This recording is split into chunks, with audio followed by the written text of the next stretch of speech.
What is going on, guys? Thanks for tuning in to yet another video. My name is Anthony Pinto da Costa and you are watching Canadian Physio Student.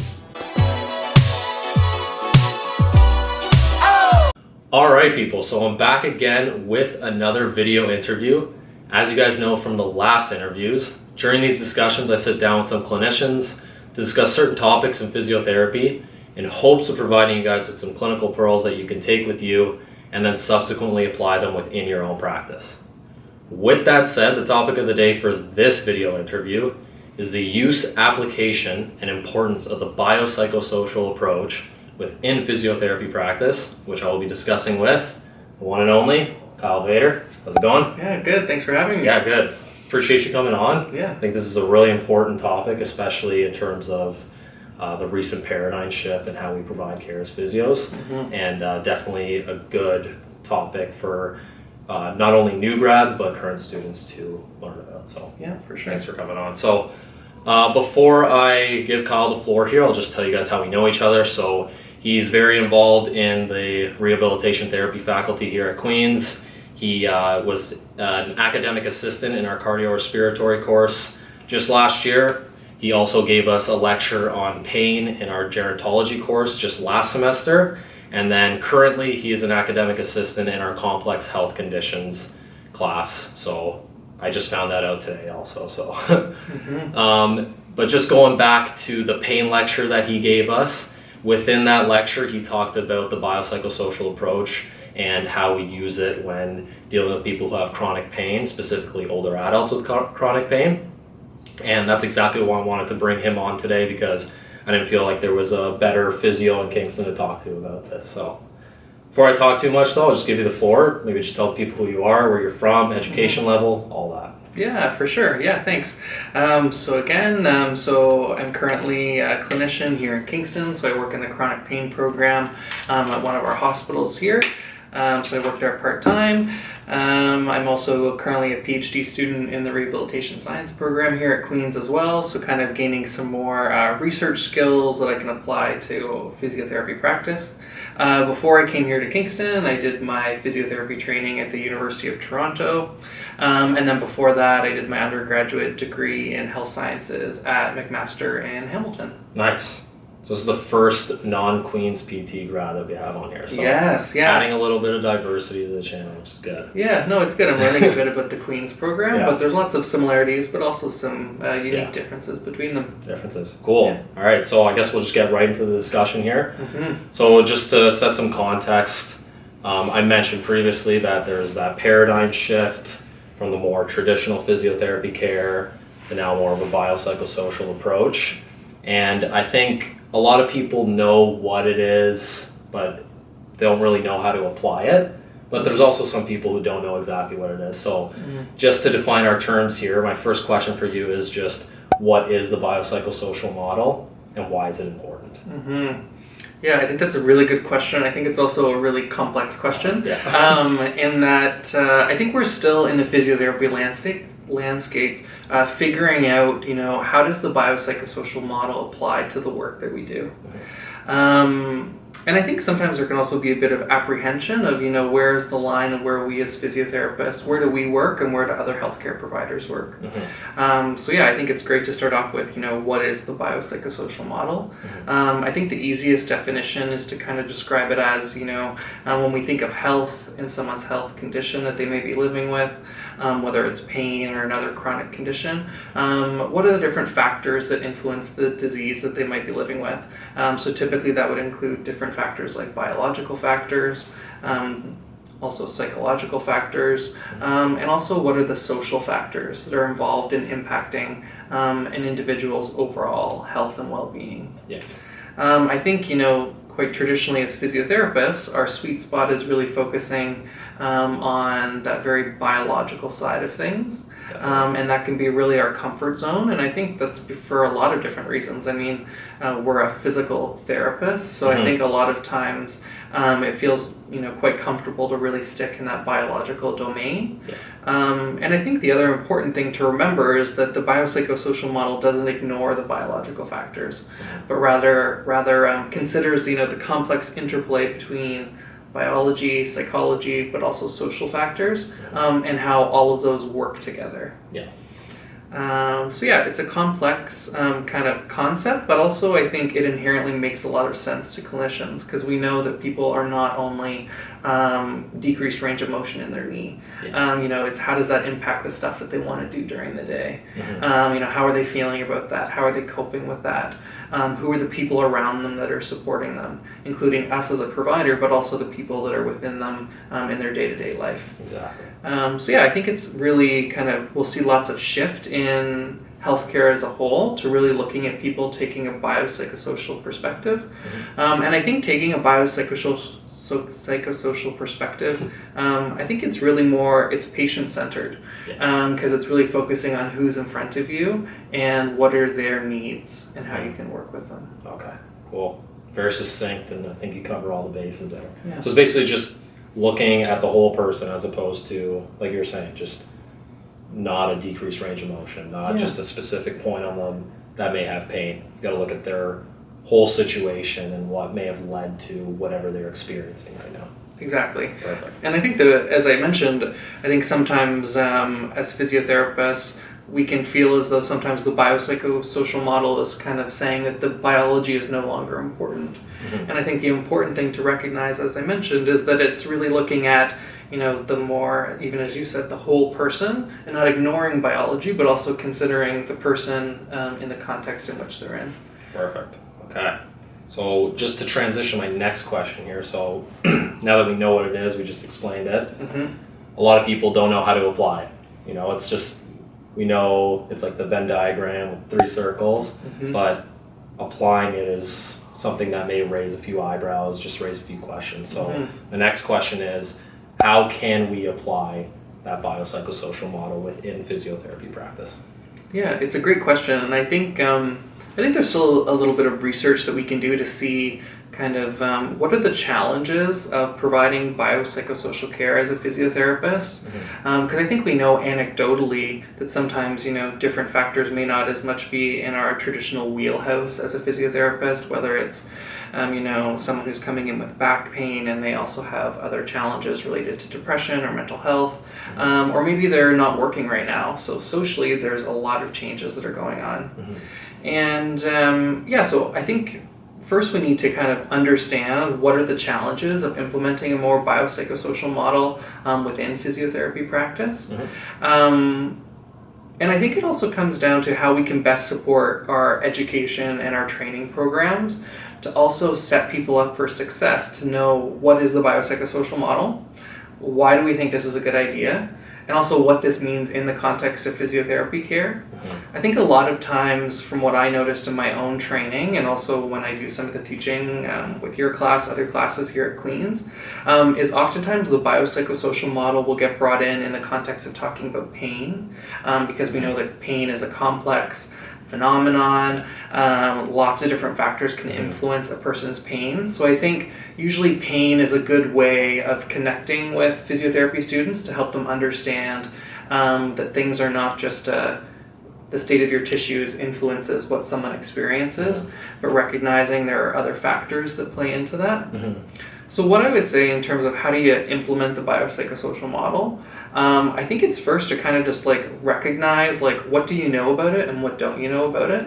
I think familiarizing yourself with what the model is, but also I would hypothesize that if people reflect on the practice that they are engaging in a day-to-day basis, I bet they're doing a lot of things that are actually falling into a biopsychosocial model, but maybe they haven't had a name for it, or they haven't fully understood it. So just by default. Yeah, because I think, as physiotherapists, as kind of traditionally how we work, we're really focused on being patient-centered, really focusing on function, helping people to stay, active, engaging in physical activity, doing things that are important to them. So we're doing a lot of things that are taking into account these different biological, psychological, and social factors. So I think it's part of it just being confident to say that, we take a whole person biopsychosocial perspective. Here's how we do it, and here's why we're doing it. So I think it's also just a bit of confidence on our end to say we have the skills and the appropriate training to do this. But I think also in implementing it, The challenge is also, where does my line end and where does someone else's, where does another healthcare provider pick up? And I think that's something that's really kind of around that professional development as a physiotherapy student or as you transition to independent practice. It's really kind of learning when something is no longer in your scope of practice and who are those other people on the healthcare team that you're working with that can also help you with managing a patient. So yeah, I think it's definitely a challenge, but I think like any skill, I think you can start implementing something before you're perfect at it. Yeah. And I think sometimes we can really want to feel as though we fully perfected something before we go out and practice in that way, whether it's a different assessment technique, maybe it's something from an assessment, a specific physical exam or performing a treatment intervention. But I think just saying that you want to start implementing that and approaching it almost, I think of it as kind of like a philosophy of how you're approaching your practice. Yeah. Letting people know that you care, letting people know that you care about the bigger picture. Yeah. And I think we'll also find that the more that we as physiotherapists do that, I think that's really going to also be helpful for patient outcomes, which I think is important. A lot of the research says building that strong therapeutic alliance with them, with your patients, leads to those better clinical outcomes. Totally. And just me and my, limited clinical experience, I only have 3 placements under my belt. I see it when I'm on placement, the clients that I built the strongest connections with, you see them get better. You see them maybe even go past their baseline. And it just shows how important it actually is. So yeah, and I think you bring up a really great point around the idea of therapeutic alliance and therapeutic relationships. I think that fits really nicely in the biopsychosocial model, and that could even be its whole other video that you could go into because that's a big concept. But yeah, I think that taking a biopsychosocial perspective and approach to your assessment and treatment as a physiotherapist, I think that's really how we're going to evolve moving forward. And although it may be uncomfortable at times, I think it's a positive way to move forward. And I even wonder, you as a student, how do you feel that you've been prepared to provide biopsychosocial assessment and treatment, and how comfortable do you feel? Because I think we as instructors, we also have to teach and give you examples of what to do. And sometimes that can be challenging if you're working with a clinician on an internship that maybe is a very seasoned clinician, they've worked for a long amount of time, and the way that we're learning things now is a bit different than it was 15, 20, 30 years ago. So there are lots of different factors that play into it to help people's confidence in doing it. But I think the number one thing is just to kind of claim it as that's what we do. We take a biopsychosocial perspective. We're experts in movement and physical function. And in order to help patients fully achieve outcomes in that, we have to consider this biopsychosocial perspective as a whole. Yeah, for sure. And I think it's interesting that you ask about how I feel, especially on placement. And I think we were very prepared in the spine course that we took. But still, as physio students, we still really look at the biomechanical factors. And we don't really consider the psychological as much because we want to learn all this physical assessment stuff first. And on placement, you just start learning it on the fly. You see somebody comes in with maybe some neck pain, right? And they don't even address their neck pain. They're just talking about all the stress that they have at work, and I got 3 kids that I got to run around, things like that. And once you start hearing that from the patient, it just shows how you actually have to consider everything else because that may be contributing to their pain. So that's definitely learning a lot on the fly, but touching on it in class is good because it's a good reminder too. And I think again, the practice that I currently do clinically is focused in a chronic pain program. So, I'm really working with people that are coming with lots of complex challenges that often include a combination of lots of different things. If we were to look at that Venn diagram that you kind of think of when you think of biological factors, social factors, and psychological factors, if I was to put in, after I've done an assessment with someone, there are factors influencing someone's likely recovery that are likely going to go into all of those boxes. But in reality, also, although we talk about the biopsychosocial model as kind of those three things of biological, psychological, and social factors, in reality, it's never as clear cut as those nice three circles. Really, there's lots of overlap. You know, what's a biological factor versus a psychological, and the social. You know, it's a lot more messy than we sometimes maybe talk about it, which I think also can lead to some of the challenges of understanding. You know, how do I implement this in my practice? Definitely. But I think it's, you know, starting small, even just doing different screening tools. Whether it's standardized outcome measures for psychological factors like depression screening scales. When we think of the context of pain, there's a ton out there looking at pain catastrophizing or fear of movement, like the Tampa scale of kinesiophobia. There's lots of different tools out there. So I would say when you're not as comfortable kind of engaging in that dialogue, you know, use those tools that are out there, those standardized measures. I use them on a day-to-day basis, and I think it can also kind of open that conversation with patients who maybe even haven't recognized that, oh, maybe I do have some fear of movement here, and maybe that's something we need to address. But also maybe it's something that's quite a large issue, and maybe we need to bring in someone else on the team, like a social worker or a psychologist, if you're lucky enough to have access to one. So, yeah, in summary, it's complex, but I think really important that we think of how we can integrate that into our care. Because as physiotherapists, I think one of the great things is that we're experts in physical function and movement, but to bring us, I think, to the next level, it's about knowing how to integrate those other factors. Definitely, yeah. I think that's a good segue into my next question here, because I know earlier you were talking about the scope of practice, and like just now you said we're experts in physical movement. But some people learn about this biopsychosocial approach and they start thinking, okay, am I a physio or am I a psychologist? So how do we, you know, apply this model while still considering all the mechanical and pathoanatomical factors? Yeah, it's a really great question, and I think it's something I even sometimes struggle with when I'm working with patients, especially in the context of chronic pain, where I'll sometimes leave an encounter and I'll be like, like, you know, like reflecting on the session, and I'll be like, you know, what happened there? Like, you know, because you can, when you open up a conversation and start asking questions, you know, you can kind of go down a path. And I think it's, you know, ultimately in the end, it's important to recognize where your own skills, where they're at. And maybe some people are going to be really skilled and proficient about having quite challenging conversations with patients. Other people, that won't be as comfortable for them. And that's okay. I think just even that self-awareness and reflection of like, okay, where am I at?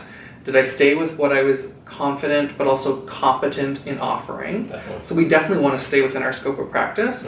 But I think sometimes we're a bit too concerned about staying in our scope of practice. That I think if we actually look at, you know, what is the physiotherapist scope of practice, it shows that we're evolving with evidence, like as a profession.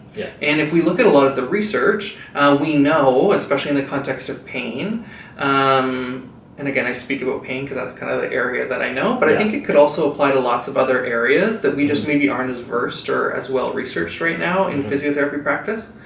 But if we think of, you know, pain, we know that, you know, changes on an MRI do not necessarily correlate to the level of pain or disability that a person has. So right there, that then gives me evidence that if I want to work based on what is the most up-to-date research, I need to consider other factors. Not to say that I'm going to totally ignore these, you know, MRI findings, my physical exam findings. But we also want to consider those other factors. And I think also seeking out those skills. I think we'll see, you know, if we think of a lot of physiotherapy courses, usually they're quite physically based, whether it's learning soft tissue release or how to conduct mobilizations effectively or a mobilization with movement technique. You know, those are quite common practice. But I'm really excited by some of the work that Dave Walton out of Western University is doing, looking at providing training opportunities, look at the more interpersonal and communication skills. There's also someone who's done some work in therapeutic alliance and relationships in physiotherapy. Her name is Maxi Misiak, and she did her PhD at the University of Alberta. One of her papers last week. So I joke that I'm like a Maxi groupie just because okay. I like everything that she does. Yeah. But she's done some really great work looking at what is the therapeutic relationship in physiotherapy. Yeah. And yeah, I think it's just something that we can't ignore the power of that. Mm-hmm. And I heard her once say that, the soft skills are the hard skills. Yeah. And that we know that therapeutic relationship is likely contributing to the outcomes that we have with patients. Mm-hmm. So yeah, I think it's important to really develop those skills as well. Yeah. Because there's one thing to say that it's within our scope of practice to, assess for fear of movement, because there's lots of ways to do that. Yeah. During a physical exam, is someone quite guarded and fearful of moving? Are they also using words that are quite catastrophizing, like my back is totally messed up, I'm going to injure myself no matter what I do, every time I move it hurts. Mm-hmm. So you want to kind of develop skills. Mm-hmm. In the same way that we wouldn't perform a mobilization if we didn't know how to perform it correctly and safely. I think it's also important that you're not going to dive in to doing a comprehensive biopsychosocial assessment if you don't feel as though you've had the training to be competent in implementing that. Mm-hmm.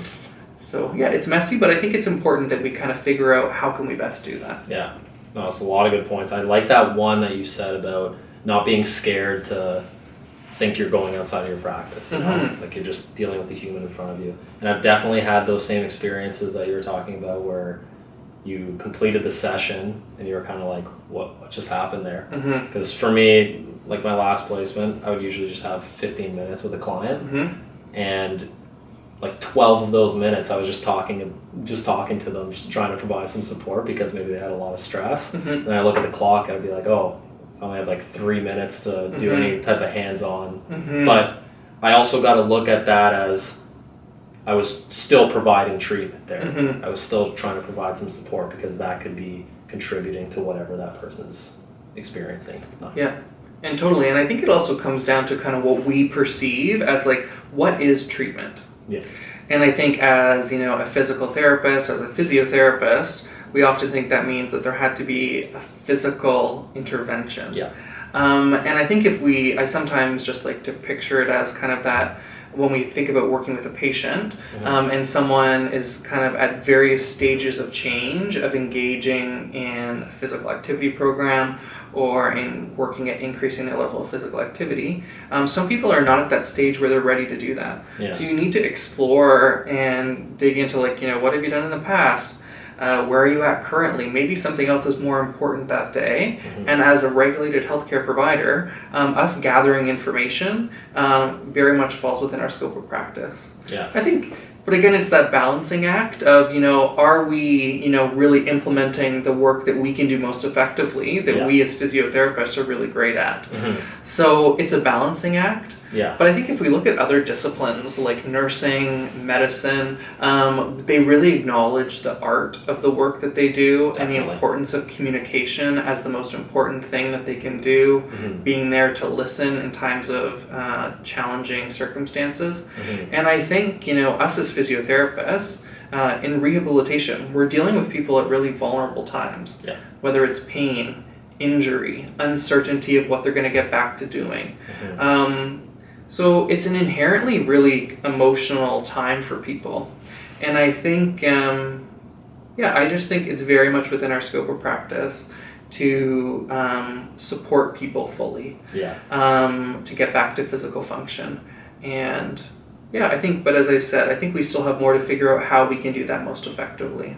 Perfect. Yeah, no, that's a lot of good nuggets of information there. I do these interviews to try and provide, obviously, the viewers with tidbits of information, but me conducting the interviews, like I'm also learning so much from it too, so that's good.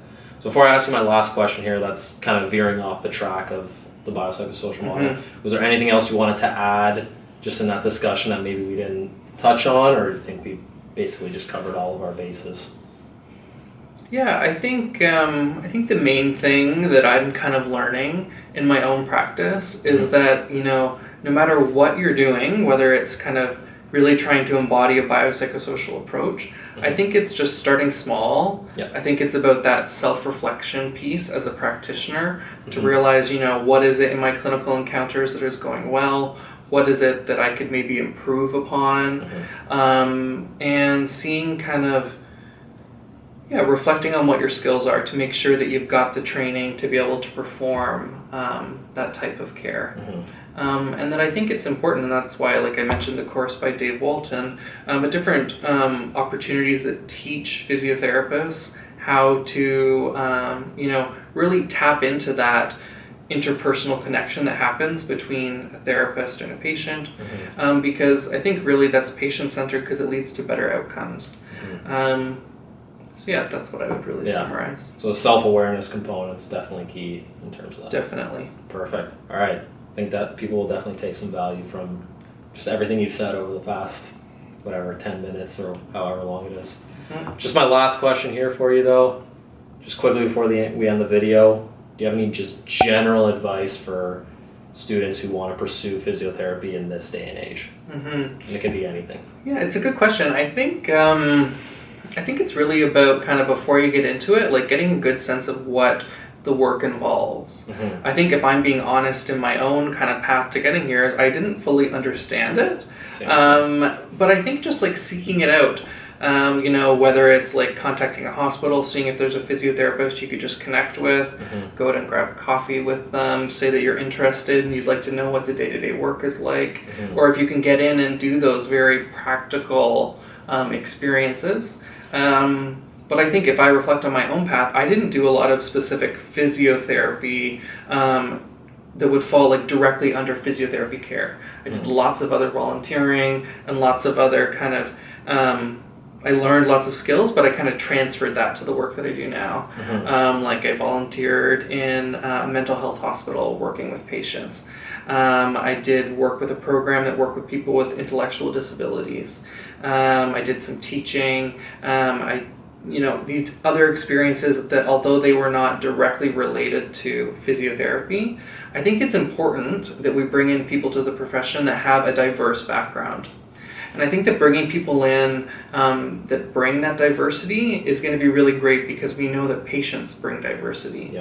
So unless we have a workforce of clinicians that represent the diversity of patients, I think we're not doing justice to the work that we can do.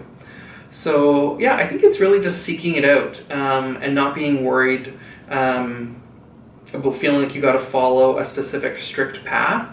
I think some of the most interesting clinicians that I've gotten to know had very diverse backgrounds. They had a music degree, they did philosophy, or they did kinesiology or in more traditional routes. I personally did a health sciences program, so I didn't have a specific kinesiology background. I had more health systems knowledge, but I think that diversity is important, and I think it's also welcomed as we evolve as a profession. I think we need that. Like hit the nail on the head there, because I made a video on some of my work and volunteer experience, and I just kind of shared how I decided to do it and how it's helped me. Because all these experiences, while you're actually doing them, while you're actually in them, you're kind of just doing them. You're just a part of it. But then when you reflect, and once you start practicing as a physio or physio student, you realize how those experiences helped shape you into either arriving at physio school or just being a physio in general. So I think the well-roundedness is definitely a key component there. 100%. And but I think, again, that big thing is just really also understanding what the work involves. And what's also exciting for me, which I think I kind of learned while being a student, is that there is a lot of diversity in practice. You can work in lots of different settings, and you can kind of find your niche. And that I'm still surprised and excited by the unique opportunities that different physiotherapists are working in. And I think particularly if we think of kind of the current state of our population, aging, physical inactivity, people living with multiple health conditions, we need to be innovative in how we deliver care.